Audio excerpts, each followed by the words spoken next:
টাবে মাছ খাওয়া, নুমি মাছ পান করা, কাই মাছ কেনা, মি মাছ দেখা, কি মাছ শোনা। তো তাদের ক্লাসের বা শেখানোর স্টাইল আপনার কেমন লাগছে? যথেষ্ট ভালো লাগছে, খুবই ভালো। আচ্ছা, আপনার কোনো ফ্রেন্ড যদি শিখতে চায় আপনি কি রিকমেন্ড করবেন কিনা? জি অবশ্যই করব, আমি অলরেডি করেছিও কয়েকজনকে। বা তাদের শেখানোর স্টাইল আপনার কেমন লাগছে?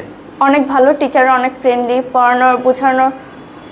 আচ্ছা, মোটামুটি সবকিছু মিলে আপনি স্যাটিসফাই? জি। সবাইকে বলবো যারা শিখতে চায় এই ইউনিভার্সিটিতে আসতে। আসলে বাংলাদেশে এই মুহূর্তে জাপান যাওয়ার মধ্যে অনেকগুলো প্রোগ্রাম আছে। সেটা হলো স্টুডেন্ট ভিসায় যেতে পারেন, SSW প্রোগ্রামে যেতে পারেন। SSW এটা হলো আপনার ওয়ার্কিং হলো জাপানি সাধারণত 300 ঘন্টা বা 4 মাসের মধ্যে জাপানি N14 কমপ্লিট করার একটা প্রক্রিয়া রাখছে।